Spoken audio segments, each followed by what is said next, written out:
African American History Month. The history of slavery is a very sad story. Beginning in 1619, the first slaves came to America from Africa. In the South, there were big tobacco and cotton plantations. The plantation owners bought slaves to work for them. How much money for the slaves? They're for sale. Slaves picked cotton in the fields. They worked in the houses. They could not leave the plantations. They did not get paid for their work. Some slave owners were very cruel.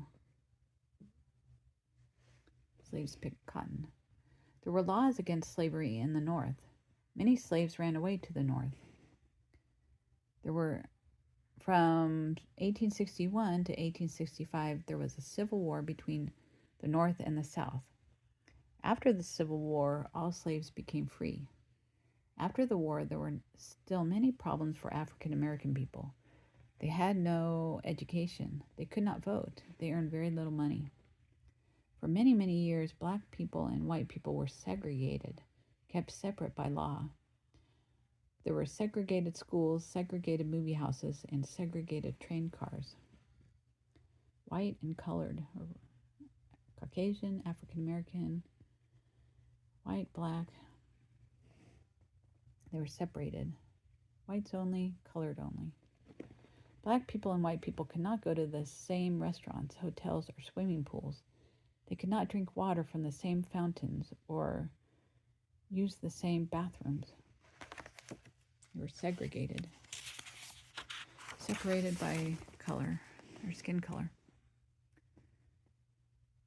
African American History Month continued. Black people could not get good jobs. They could not find good places to live. They could not play in sports with white people. For rent. Sorry, white only. When people tried to change things, they were arrested and put into jail. They lost their jobs.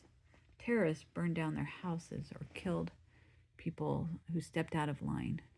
This is a group called the KKK, Ku Klux Klan. Terrible. But still, there were many black and white leaders who worked all their lives to change some of these conditions.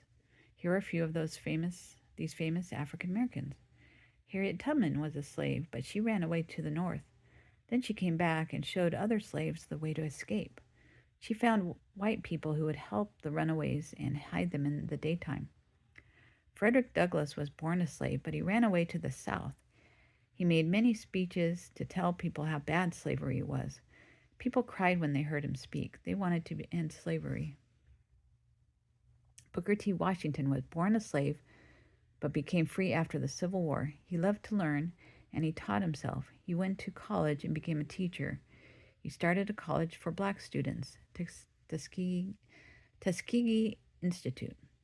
W.E.B. Du Bois went to Harvard University. He wrote many books. He organized the National Association for the Advancement of Colored People, NAACP. Paul Robeson was an athlete, an actor, a singer, and a lawyer. He made many speeches and sang songs about equality and justice. He moved to England where he felt more free. Malcolm Little's family was poor and had many problems. He became a robber and went to jail. In jail, he read books and became a Muslim. He changed his name to Malcolm X. When he got out of jail, he became a famous speaker. He told Americans how terrible it was to be black in America. He told African Americans to fight for their rights. Martin Luther King Jr. was a minister of a church. He made speeches and led marches to change laws. He won a Nobel Peace Prize for his work. Jesse Jackson was born very poor with no father. He worked with Martin Luther King Jr. and became a very good speaker. He ran for president in 1984 and 1988. He has done many good things for black and white people. Shirley Chisholm was a congresswoman from Brooklyn. She spoke for women's rights and black people's rights. She became a candidate for vice president of the United States.